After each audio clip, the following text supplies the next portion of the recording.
$25 billion. That's how much hospitals are wasting through poor communications. Joining us for this week's Smith Business Close-Up is Kenyon Crowley, Assistant Director of the Center for Health Information and Decision Systems. Kenyon, thanks for being with us. Are you saying here that hospitals aren't doing a good job of internal communications? Well, not necessarily. If you look at the practice of medicine, it is based on communications. It involves numerous stakeholders communicating at different times and locations. And so what we wanted to do is try to gauge what are the problems with communications in hospitals. So we conducted a project to talk with those stakeholders that are involved, clinical staff and senior administrators at hospitals, at a number of hospitals of different size and type, to try to gauge what is the economic burden of poor or wasted communication. So let me guess, when you started talking to individuals, all of them said the communications could be better. Exactly. I mean, the people we spoke with, from chief information officers to chief medical information officers, nurses, doctors, they all were very passionate that communications could be improved in the hospital.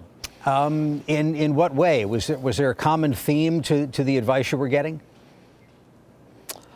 Well, there's a number of different dimensions.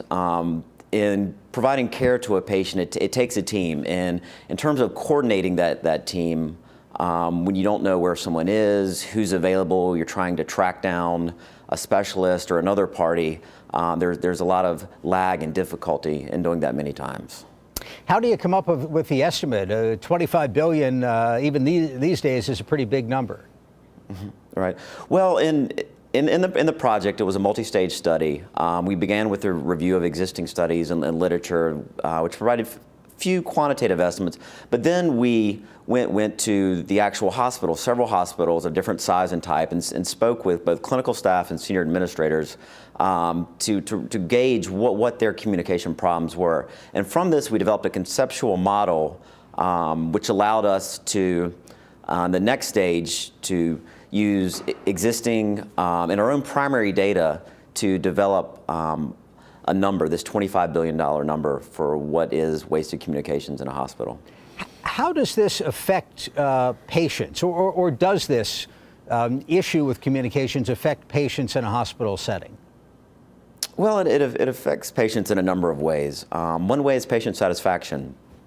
When a patient's waiting in a hospital to see a doctor or a specialist, their satisfaction is decreased. Service quality is also decreased by when a patient or family is waiting for test results. They're unsure of what's going on. But maybe most importantly is along the dimension of safety. Communication is critical to providing the best quality of care. Without efficient and excellent communication systems, the results can be deadly.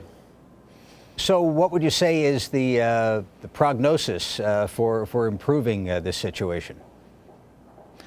Well, it'll take an investment in communications technology. Systems which provide for closer collaboration, things such as location-based technologies to know where doctors and nurses and patients are and who's available. We also found that one of the issues with there's not significant ownership of the communication issue in hospital, so responsibility needs to be better defined and demarcated. But that said, in providing for improved communications, it will take a multidisciplinary approach between both technology leaders and clinical leaders, such as the chief information officer and the chief nursing officer and the chief medical information officer. All right, Kenyon Crowley joining us from the Robert H. Smith School of Business. Thanks very much for your time. Thank you very much.